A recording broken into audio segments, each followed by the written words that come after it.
Good afternoon, friends. My name is Gary Allen. I'm the president of the Maryland Forestry Foundation, and it's my pleasure to welcome you to today's webinar in the Framing the Future series. The foundation is very pleased to be presenting this series of webinars on issues and topics which we believe will shape the future of forestry in Maryland. Today's topic is of particular interest to us because we have been supporting its development for well over a year as a part of our own work as a foundation, the role of women and the growing role of women in forestry in both Maryland and in the country abroad. It's our pleasure to host this series and welcome you to today's program. And as the host, we want to turn it over to our moderator, who is a former Mel Fellow with the foundation and currently employed as an urban forester in the city of Bowie. It's my pleasure to introduce you to Megan Carr. Megan, please take it away. Thanks, Gary. And I'm actually City of Baltimore. I think you were flashing back to some of your tenures as mayor of Bowie, et cetera. But very pleased to be here today and very excited to be joined by our guests. Before we launch in, just a couple of quick notes on housekeeping. So if you have any questions for our panelists, do please feel free to type those into the Q&A chat that in most browsers you can find at the bottom of your screen. The chat function, if enabled, is more for discussion. If you would like a question to be addressed by our speakers, please put it in the Q&A box. As a reminder, this is being recorded and will be eventually hosted by the Maryland Forestry Foundation. We are currently in the process of ironing out some details with hosting our videos. So stay tuned for details on where to find this and other previous webinars in the future. So today, very excited about our discussion. We're focused on the role of women in forestry. Like many industries, forestry has historically suffered from a lack of diverse representation among professionals and practitioners. According to the National Association of State Foresters, as of this year, less than 20% of foresters in the US identify as women. While we still have far to go, professional representation and leadership by women in forestry has been increasing since the 1990s, when women first attained state-level government forestry leadership roles. In Maryland, we're fortunate to have many accomplished women represented in the field, many of whom are actively working to increase access and participation in forestry by women and by other underrepresented groups. So much of this story will be covered in the upcoming documentary, Forest Her, The Next Wave of Conservation, which will air on MPT this December. We're very excited to be joined by the documentary's creator, as well as by two women leaders in forestry. So to introduce our three panelists for this month's session, first up, I'd like to introduce everyone to Cheryl Franceschi, who has been communicating for conservation since 2007. At Poor Eco Productions, One Idea, Dos Languages, ideas take root from development to distribution, and stories feature the people, past and present, restoring our natural world. Franceschi's original documentaries, Conservation Kids, a Green STEM documentary, and Mr. Besley's Forest aired on PBS stations and are currently streaming nationwide on pbs.org. In December, Forest Her, The Next Wave of Conservation will have its broadcast premiere on Maryland Public Television. And pre-production starts in 2023 for Food, Fiber, and the Female Farmer. I encourage everyone to check out her production company. Very excellent logo, which the turtle in the Poor Eco Productions logo represents the storyteller reaching up to collaborate on community conservation, celebrations, and agricultural and environmental education outreach. We're also joined today by Lydia Martin, who works as an ecological design consultant, teaching private and public landowners how to restore and manage their properties for the benefit of people and wildlife. She manages 10 acres of woodlands, wetlands, pond, and meadow habitats at Hidden Valley with her husband and family in southern Lancaster County. Additionally, she works for Let's Go Outdoors, a local organization committed to bringing families together through everyday outdoor activities. For more than 15 years, she's pursued her love of conservation through various nonprofit and for-profit entities. She's passionate about promoting access and education about trails, green space, and waterways in central Pennsylvania. And finally, we're also joined by Ann Harston Strang, who is our acting state forester for the Maryland Department of Natural Resources Forest Service. Ann hails from Easton, Maryland, and has worked for the Maryland Forest Service since 1997. She has a PhD in forest hydrology from Oregon State University, an MS in forest soils from the University of Minnesota, and a BS in forest management from Virginia Tech. So thanks again and welcome to all of our panelists. And we'll start off with Cheryl to introduce the upcoming documentary. Thank you very much, Megan. The documentary is 27 minutes long, and it features the stories of some incredible women. Lydia, you're one of them, that talk about how you can implement forest practices on private lands, how people in communities like Baltimore Green Space that has forest patches can have people involved in forest conservation, bringing community together. I have a consulting arborist that's in the film, and we go to a couple properties there. Chesapeake Bay Foundation's 10 Million Trees is also part of the documentary. And even a little bit of history tied into about Maraloy Dock. She was from last century, and her city beautification movement led to a lot of the urban things we see today as far as planning in cities.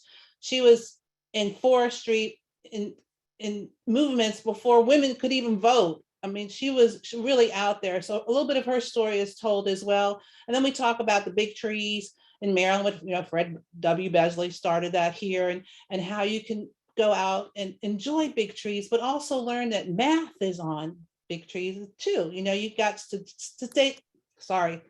you've got probability and statistics that you can learn from big trees and tree maps and things of that nature. So that's what Forest Her is about in a nutshell. I'm trying to create what's called a Scully effect.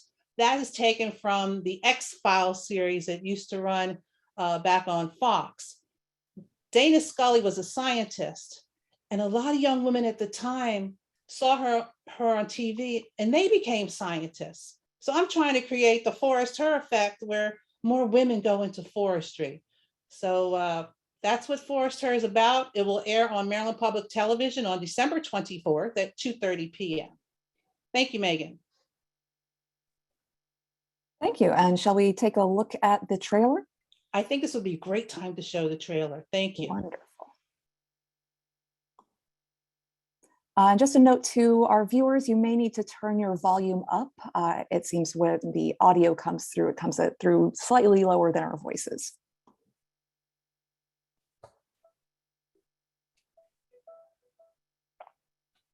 Inside forested lands, Mother Earth is communicating with her waters and trees.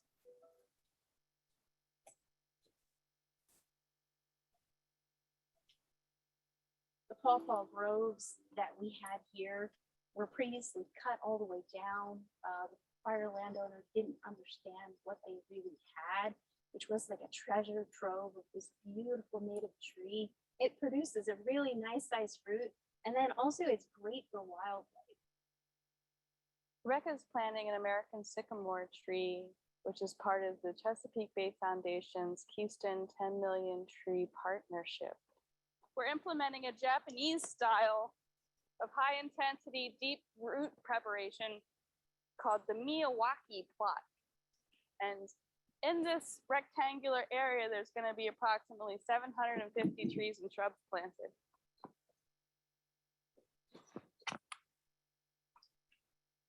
Myra Lloyd-Dock was the first woman to serve on an advisory board before women could vote at the state level. She was just really instrumental during her time in showing that anyone could be of value to the conservation community.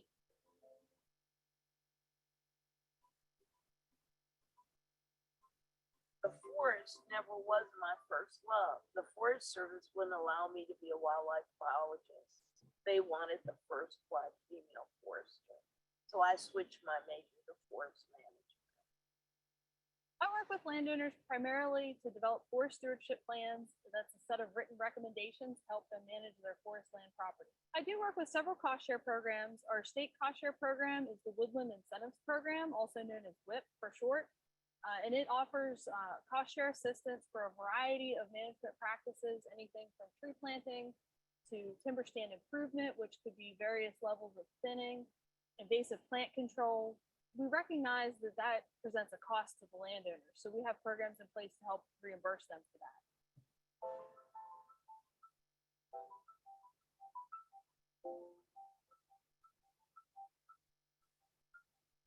Forest Earth, the next wave of conservation.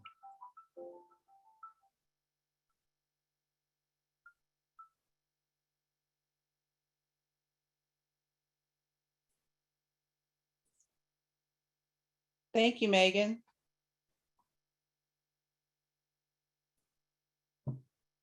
Yeah, thank you, Cheryl. And one of the featured folks from that trailer is with us here today. Yeah, my name is Lydia Martin. I just had the honor of being part of the film, and we took that film at our property at Hidden Valley. It's called Hidden Valley. It's currently on 10 acres. I just want to share a little bit about my experience and my journey in forestry, and also just talk about sort of my process and one of my favorite trees, of course, the pawpaw, which I thought it was kind of ironic because I have a pawpaw fruit beside me. So I am going to share my screen, so bear with me.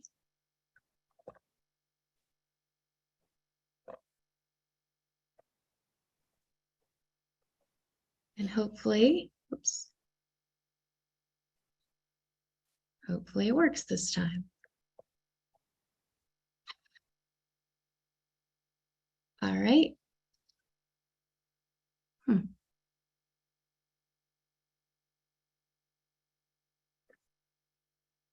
So just a little bit about Hidden Valley while I'm trying to get this screen going, which I am completely stuck. So try going to the first slide. let's see. Oh, yeah, they went to a lot of slides, so I apologize. So a little bit about my experience at Hidden Valley. We moved to this property in 2010. It was the middle of summer before kids moved in, and the very first thing I did was I had started to look at the property actually a couple months before.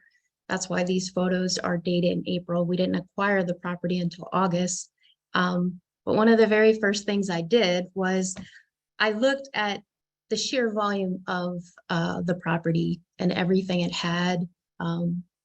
As someone who loves conservation and kind of was the lead on all the conservation work on this property, it was a little bit overwhelming at first, but it led to many joys later. So these are just some early views of what the property looked like. I really appreciated our realtor who allowed us to take a lot of photos.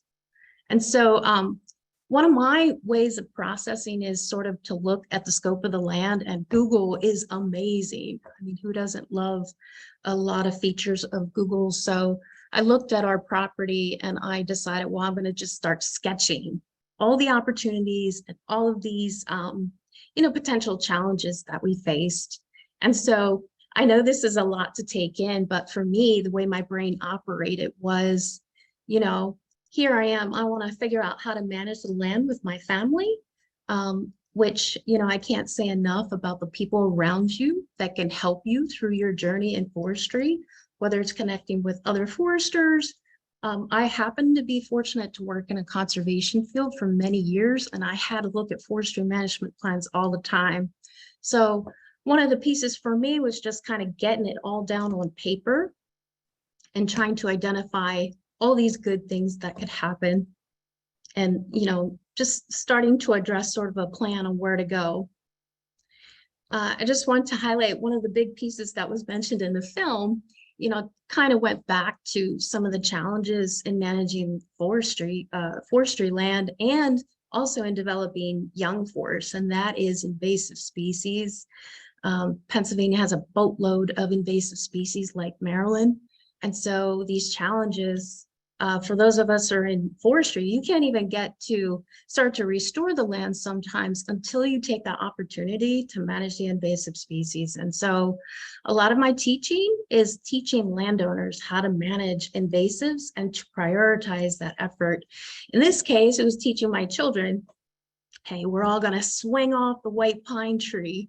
And you can see in the bottom right-hand corner, that is our white pine tree, completely bare of invasive vines because we had Japanese wisteria and Oriental bittersweet. So along the way, we had a lot of fun. What can I say?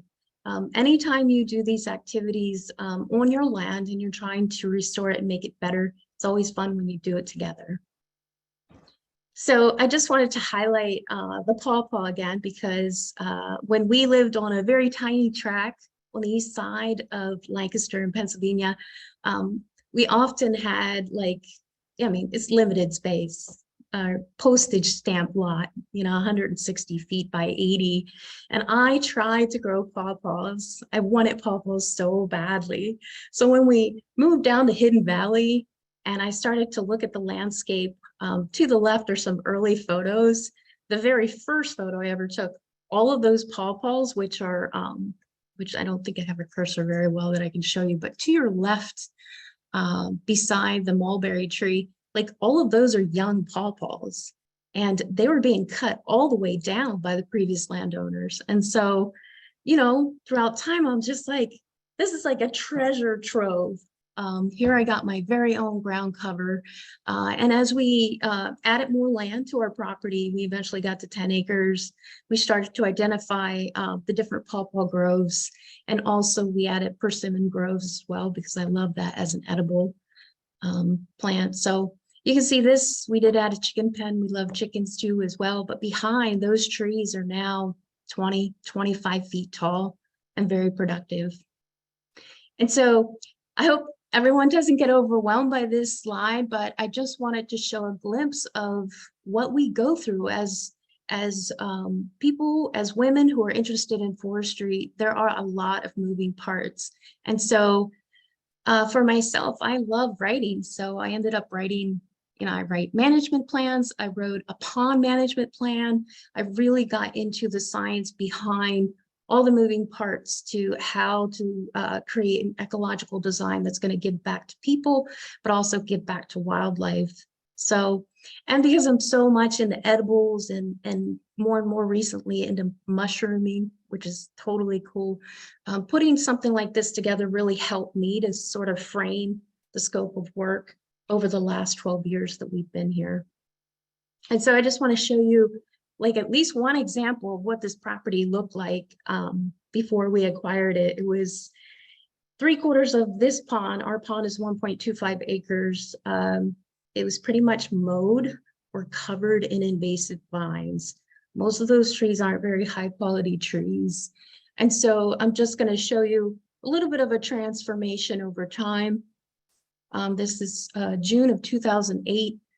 We've added a lot of native trees and shrubs. I'll show you a little bit of what they look like.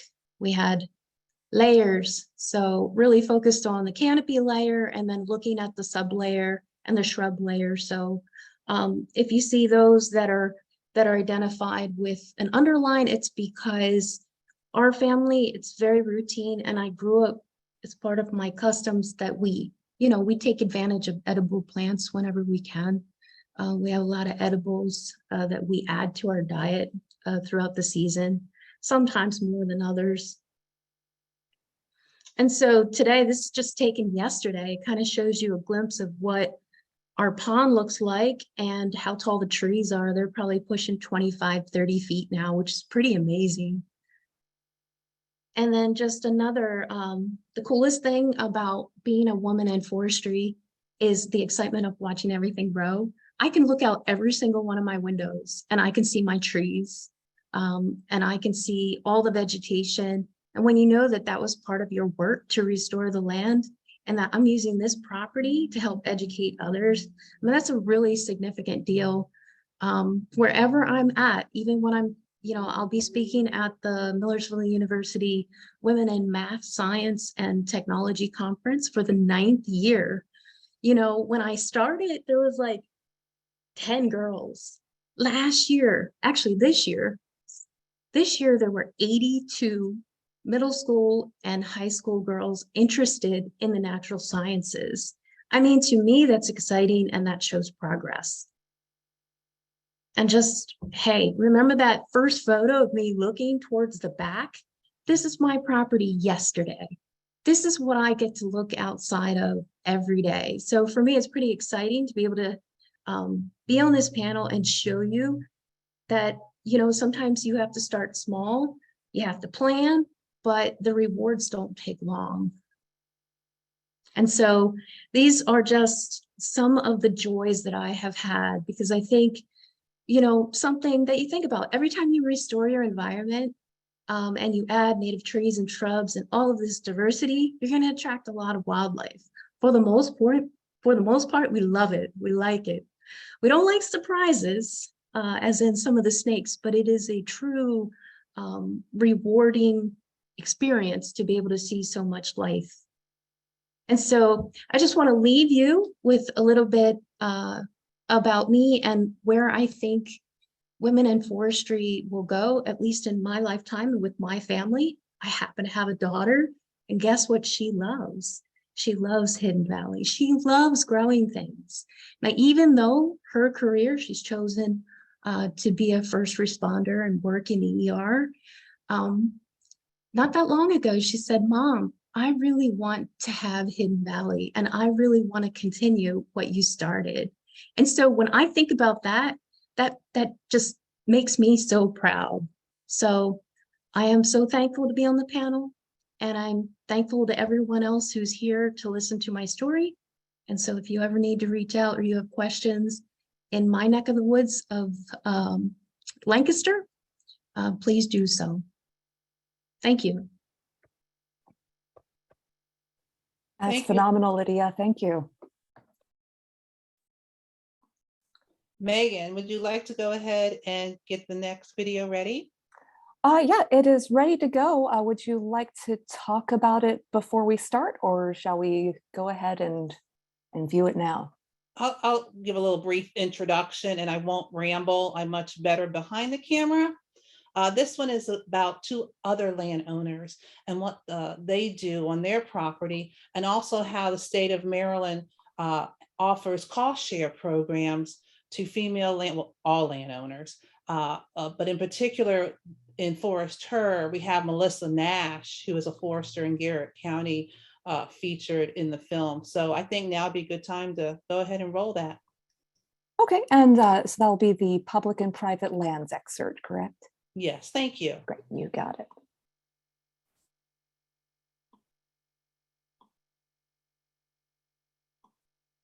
Forest Earth, the next wave of conservation.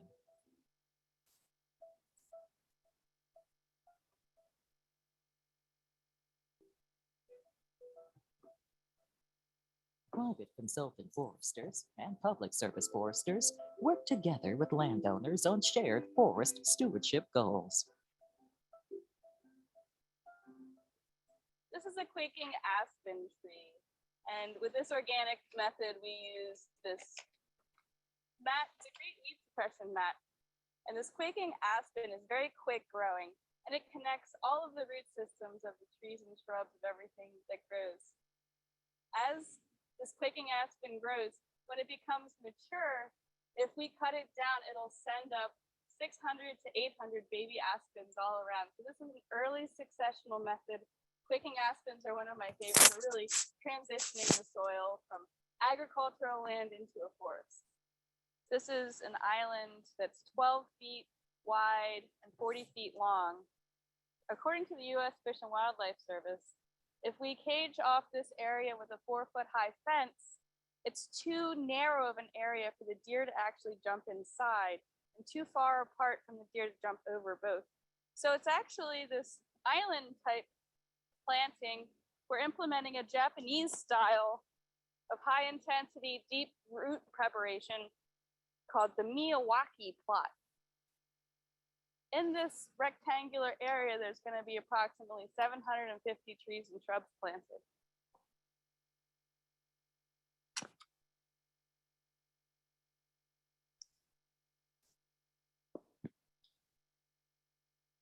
We knew we wanted to plant the areas around our little tributary stream to improve the buffer. There's a bit of a buffer here and some mature trees, which we're very lucky to have. This first phase of the project encompasses 4 acres on the south side of our stream. And that seemed like a manageable chunk to bite off in this first phase that we could accomplish. In addition to planting those trees, we also want to get rid of some of the invasive species that have taken over parts of our buffer, such as multiflora rose and the Japanese honeysuckle. These invasive species tend to be quite aggressive. That's why they've gotten the status of invasives. So they're able to spread really rapidly through various means, seed distribution or root runners, and they can quickly colonize a disturbed area. I've always worked with food systems and done classes that help women and others become more self-sufficient in growing their food. Our vision for this property is turning it into a learning center. By working with Andrea, a professional forestry consultant, she introduced us to a huge array of experts, free services. She's the one that wrote the proposal. There's no way we would have undertaken this project without working with Andrea. Find some source of expertise that can guide you. One of the most rewarding aspects of this project, both the riparian buffer and clearing out the woods, using forest management practices to cut down some of the locusts. And we have a bridge down there on the stream that's from our own locust wood. Is just, to me, feeling really good that I'm doing something for the land and for the nature around me.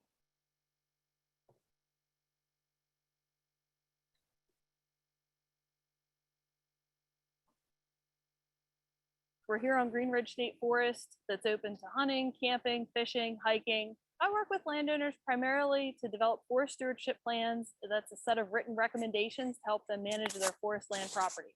Our plans are written by the Forest Service. We do have some landowners who work with private consulting foresters and come to us for various other programs, such as the tree farm program or different cost share programs that we offer. So I do work with several cost share programs. Our state cost share program is the Woodland Incentives Program, also known as WIP for short. And it offers cost share assistance for a variety of management practices, anything from tree planting to timber stand improvement, which could be various levels of thinning, invasive plant control. We recognize that that presents a cost to the landowners, so we have programs in place to help reimburse them for that.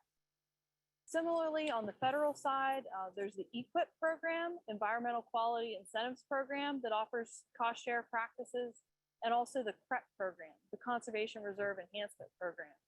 CREP is primarily geared towards tree planting specifically, but it offers some added incentives for landowners who are interested in taking land out of active agriculture and planting a streamside buffer.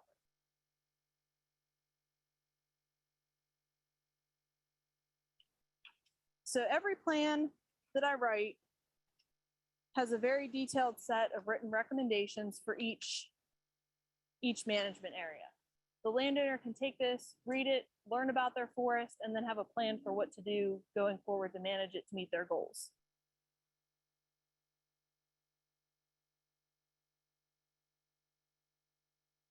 I think it's important for anyone, but especially females interested in careers in natural resources. If you have a passion for it, just go and do it.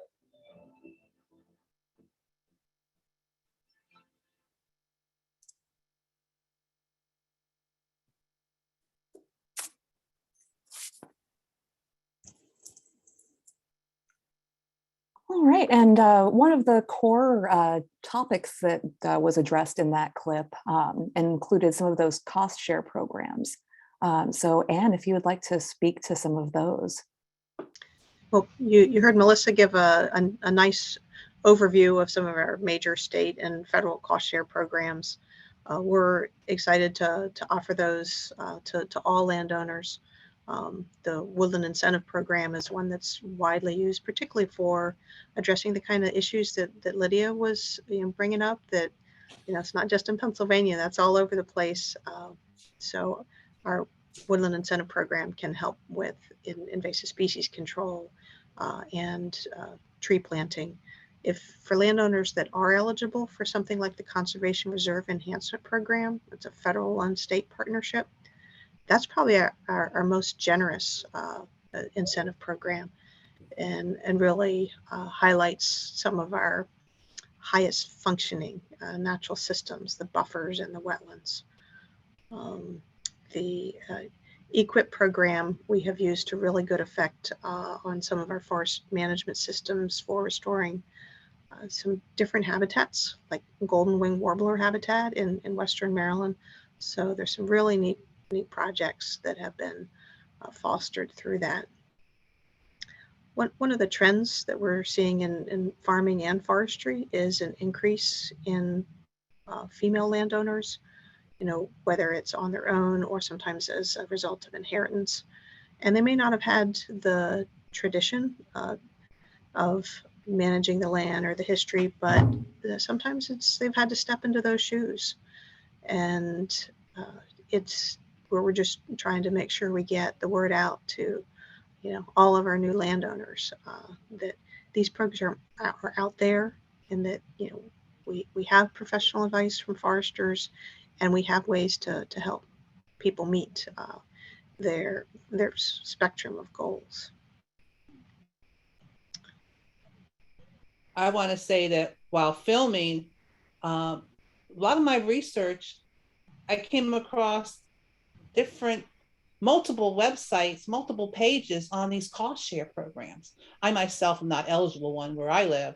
I don't have enough land, but to navigate through the system, hopefully Forester, with what Melissa mentions, will have an opportunity to reach out a little bit more and let female landowners know, hey, there is help. Maryland DNR Forest Service can help folks in Maryland, just like in Pennsylvania when they have their conservation and natural resources departments there, to know you can maybe be like a Lydia one day and have this wonderful property and bring people out and teach them. It's all about education and letting people know it's available.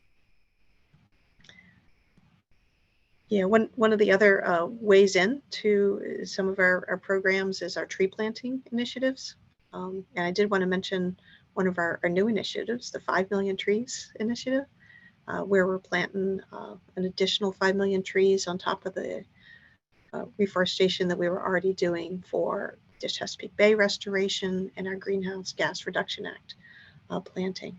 So we're going to have even more funding available and more people to help within Maryland DNR Forest Service.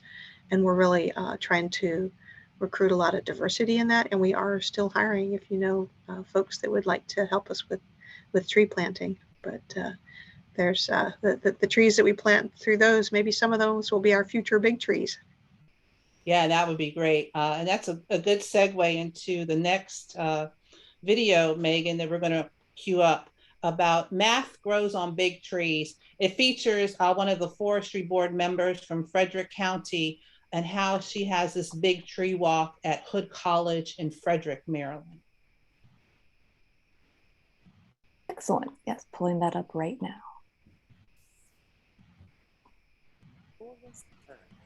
The next wave of conservation.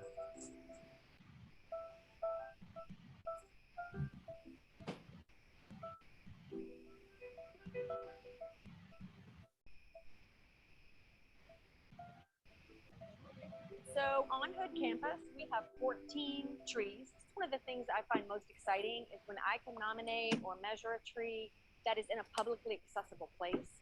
That's why I was so excited to find so many trees to nominate here on Hood campus. The Spark is so beautiful. It's got these deep valleys, and then you've got the mesas. It's almost like a mountain range. It's so textured. I just love that about the Spark. And anytime I go somewhere, if there are interpretive signs, I'm on it because I always want to learn. And I think that everybody should know their trees, because if you know something and you seek to understand it and its uniqueness, then you value it more. And if we value things, then we protect them. It's really ironic that I would become involved with the Big Tree program in Maryland. Whenever Fred Besley in Maryland, our first state forester, Fred Besley, was the one who started the Maryland Big Tree program. He was the one who knew and understood that the circumference was going to be really objective, so therefore that should be the data point that really holds the most weight of the 3 data points that we collect. And now, every state in the country uses Fred Vesley's program.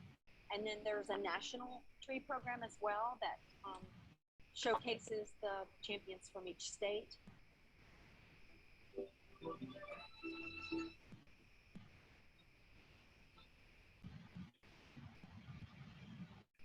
Thank you, Megan. I want to address something a little bit more about STEM in forestry. It's been mentioned throughout our discussion today.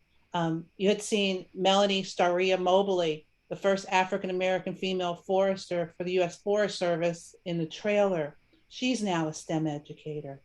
Everyone here today is a STEM educator. We want to help teach about how to protect the land, how to protect the forest, how to get more wildlife areas, corridors open to do that. And in Maryland, there's a camp, and it's called the Natural Resources Careers Camp.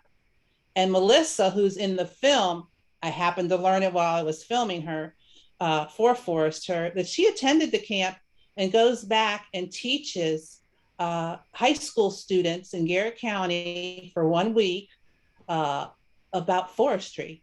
And I had done a video about that a few years back, and we have that available too to show you about it. And hopefully more students will apply this year, and in particular, more females. I was the chairwoman of the Carroll Forestry Board at the time when we sent the most students to Maryland's Natural Resources Careers Camp.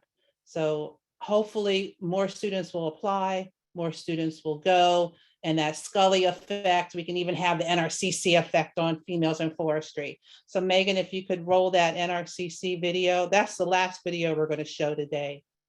Thank you.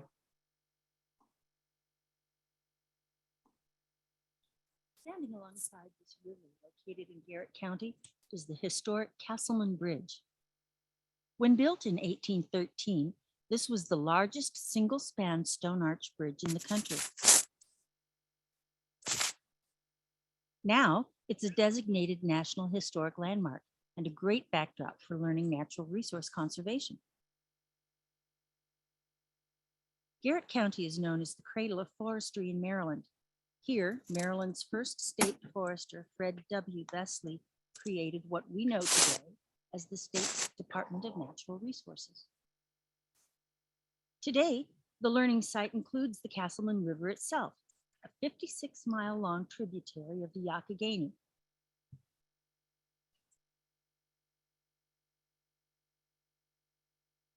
See these kick samples? They are used to take a census of which invertebrates live in a specific body of water, allowing the students to determine the quality of the river's water. As the students gather samples, their evidence indicates that this river is healthy and provides a habitat for many species. For 1 week during the summer, high school students from all over the state learn how to do many of the tasks required of natural resource professionals. Be it water quality, tree identification, invasive species control, soil health, habitat restoration, or wildland fire suppression, campers become fully engaged in an outdoor setting. The camp started back in the mid-70s. There was an educational committee of the Maryland Forestry Boards, and they decided that they wanted to have a program in Maryland for students who were interested in natural resources careers. We have 24 forestry boards in the state of Maryland, 1 in each county and Baltimore City. The forestry boards were enacted by state legislature in 1942, starting off as a volunteer forest warden program to help with the fact that there weren't very many Forest Service employees back in the 40s. They have since evolved to become an advisory and volunteer group for the state of Maryland Forest Service. And this is one of the programs we do. Meet Jason, a high school senior from Central Maryland. He has an interest in forestry and wildfire management. I'm pursuing a career in either firefighting or forestry.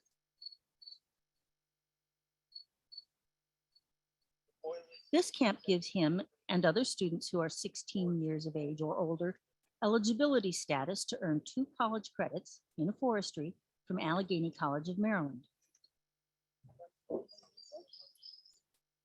When I started in the camp back in 2005, they wanted to make it a more college-like experience. So being a college professor of 30 years, I said, well, we can enroll them and give them a test.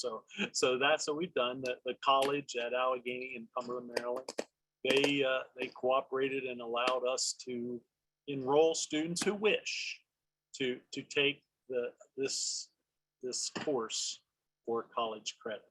We've got people all over, and there's a lot of professionals that like to come back to this camp and help out because they got their first introduction to natural resource management right here. And that's why I'm involved in the camp, to see that light bulb go on, to see that student say, you know, this is pretty neat stuff. I think I would love to make a career out of that. That's why I'm here. If you have got students interested in a career in natural resources, then go online to www.marylandforestryboards.org to find out more information.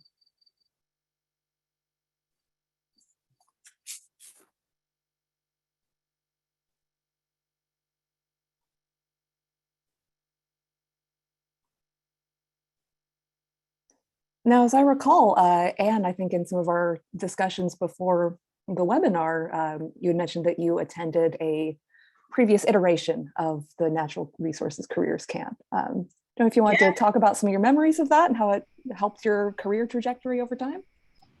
It was called Camp Hickory then, but it was still there in Accident, Maryland. And yeah, it was just a great introduction, and it helped me realize that it was a direction I wanted to go. I did 4-H, did Camp Hickory. Champ Zumbrin was one of the counselors, and some of you may know him. He was for many years our Green Ridge forest manager. So it was just a great window, and I'd recommend it to anybody who's considering forestry or wildlife or any natural resources related profession, because it'll help solidify, whether this is something that you really want to spend your life learning about, which is where I ended up going, or whether it's like, interesting, but not me.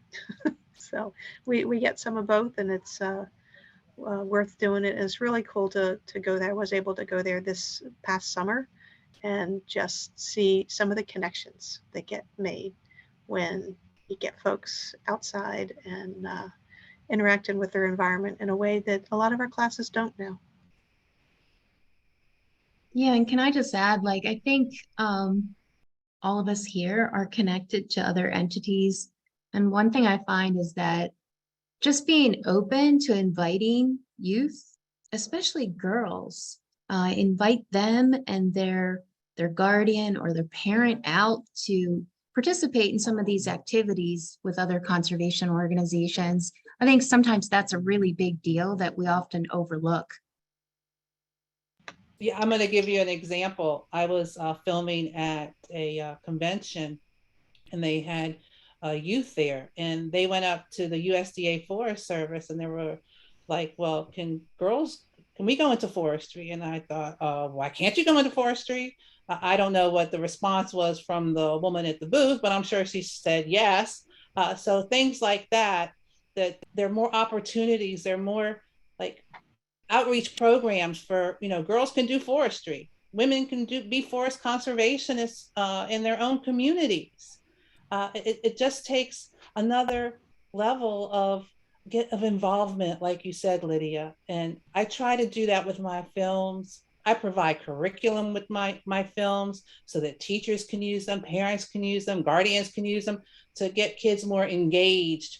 Richard Louv of Last Child in the Woods, he's in Conservation Kids, and he talks about that. You have to get kids outside to experience nature firsthand. You can't teach us in the classroom. I mean, you can teach it in the classroom, but getting those hands dirty, that's all a part of it. And, that's what I try to bring into my film. So to give people a chance to say, hey, this is a little bit more than I knew about, just a little bit more that maybe can build a bigger knowledge base. Yeah, and I really think we're in a unique moment right here where people are really realizing the relevance of forestry to some of these big concepts that we talk about, like sustainability and resilience. Forests are the natural land cover on the East Coast. And, one of the things I really liked about forestry, it's a renewable resource, and it's something where, you can grow it and use it multi-purpose, and, you can do it the better you know the ecology, the better that you can connect to both the social, the ecological, and the practical economic components. Bringing that all together, we have such an opportunity right now. So one thing I was curious about, Megan, how did you get to what you're doing today? It was kind of a roundabout pathway. I really didn't have a lot of strong outdoor education programs when I was coming up. So, I grew up more or less an indoor kid. I also grew up in South Texas where it's extremely hot. And so getting out in the summers is a bit more of a challenge. But I was working on finishing a degree. I thought I was going to be a librarian, but I needed a science class. And I was living in Hawaii at the time. So I took a class called Plants in the Hawaiian Environment and was looking at tiny plant parts underneath a dissecting microscope and just realized that I wanted to do this kind of thing all day. I started volunteering with some invasive species management programs. And, really through that, especially in an environment like Hawaii where culture and environment are so directly intertwined. Really led me to studying ethnobotany, which is what brought me to Maryland. Frostburg State used to have one of the country's only 2 bachelor's degrees in ethnobotany. And yeah, found some fantastic people and fantastic programs in Maryland and really grew to love this landscape as well. So it was kind of a lengthy pathway, but maybe unconventional. But I think everybody has to get their own way. And I was lucky when I was coming up that my professor on the Hawaiian plants class was a really accomplished botanist named Nelda Kensel. Had Sunshine Brosie's guidance out at Frostburg. I've had a lot of women along the way that have been very thoughtful about creating pathways and building more resources for women to advance in the field. And I would love to hear from Lydia and Cheryl about their experiences with early career and how they got involved. Well, I probably may have the longest journey. I really I don't know, I loved nature. I love growing things, period. And so my journey really into conservation came because it goes way back to wanting to become a volunteer with Penn State Extension. And so I started to develop these relationships with fellow volunteers, but then also talking to all of these, professionals in the field. And I got really geeked out over trees. And I confess I probably have more photos of trees and plants than I think I have of all my kids and family. And I say that very quietly because, they remind me once in a while.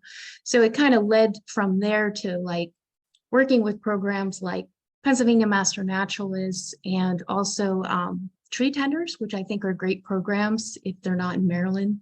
Maryland probably has something similar. I know I follow Maryland has some great programs on urban forestry. And so along the way, I just, I took a lot of classwork. I love studying biology. Rhodes and Block, The Plants of Pennsylvania is one of my favorite books.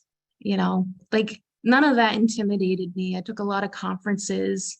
Where I landed was throughout, well, at least in the last, 15 years, it's working for a land trust and then studying green infrastructure and then just needing to pull back a little bit just to spend more time at home and work on my own business. And then I love working with Let's Go Outdoors in Pennsylvania. I'm sure there's similar nonprofits in Maryland, but just getting communities of color to really appreciate and value green space. I had a great edible workshop highlighting all my pawpaws. And it was just amazing to see people really interested, you know, teaching people you can make spice bush tea if you have spice bush. And so all of these unique characteristics that we can find in our forests, and then the value, showing them like the products you can make out of woods. You know, you have so many options. And I think sometimes people get really intimidated. They think to have, you know, to go in the field, like you have to have forests. You don't. Sometimes you can have a small tract of land and just make a huge amount of difference. And it can just teach you these lessons along the way that can channel you into a better field. I happen to be around a lot of young girls and women all the time who are wanting to engage in the natural sciences. And I say that broadly because everybody like yourself, Megan, you're coming through a different door. You know, I started volunteering through Donegal Trout Unlimited, you know, through land trust work at parks. I worked for a park service for years.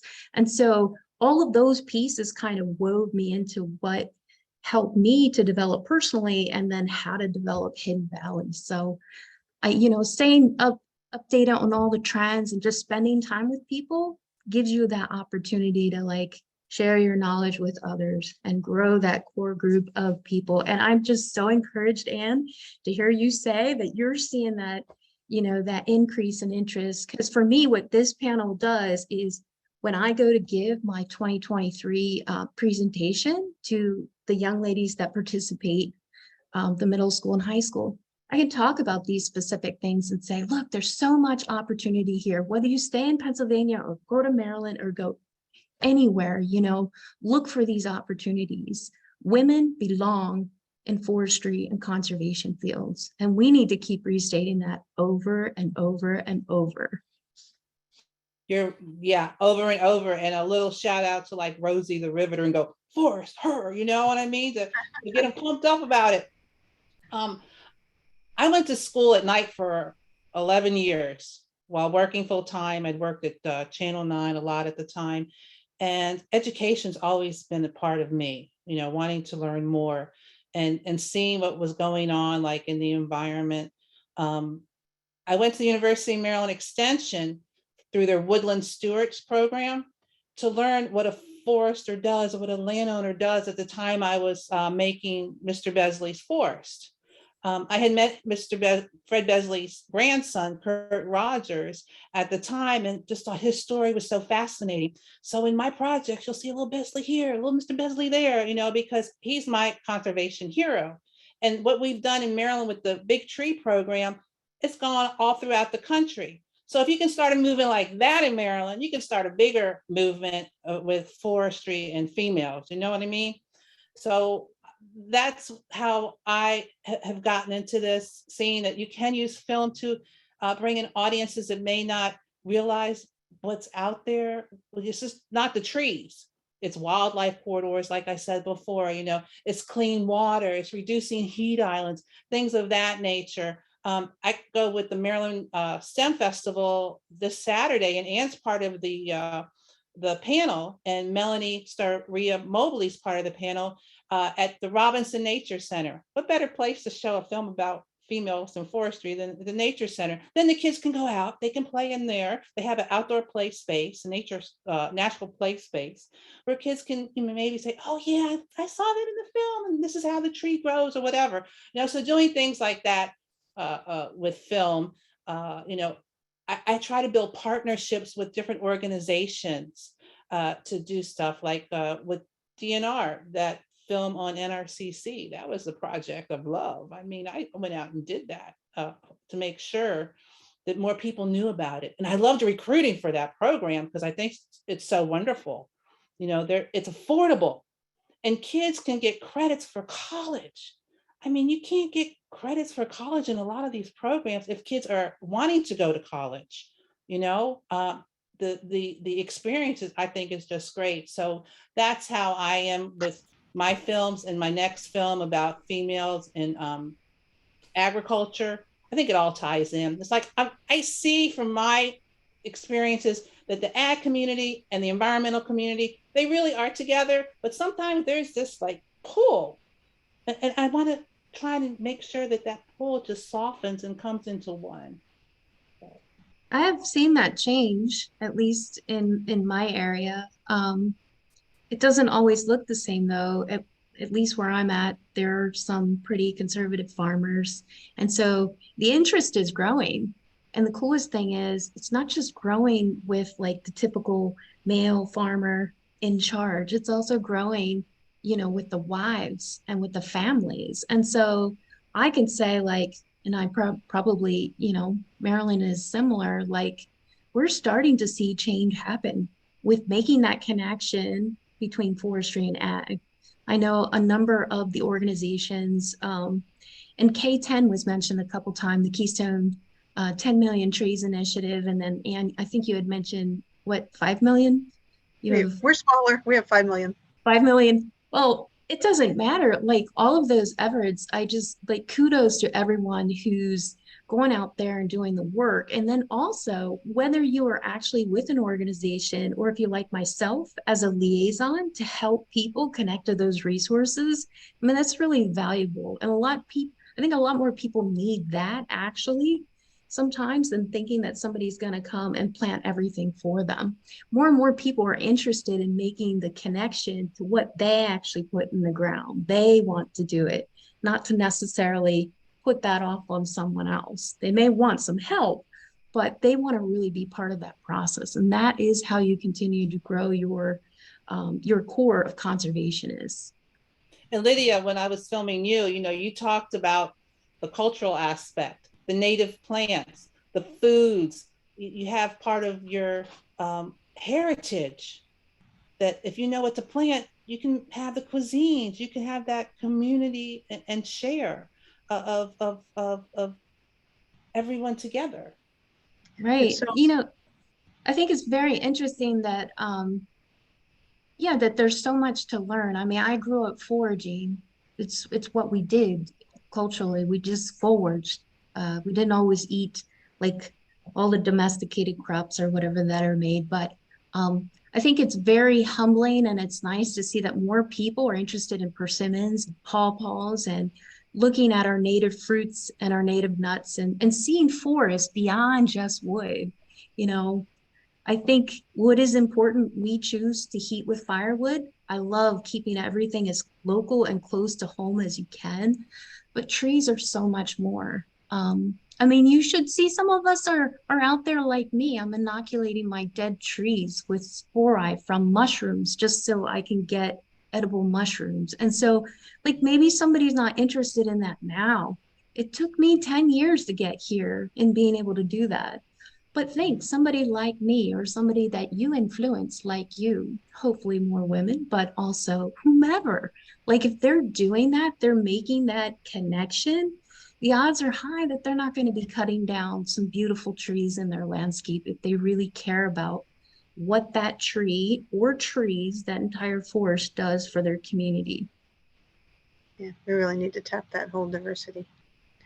So, Megan, do you have any last wrap-ups?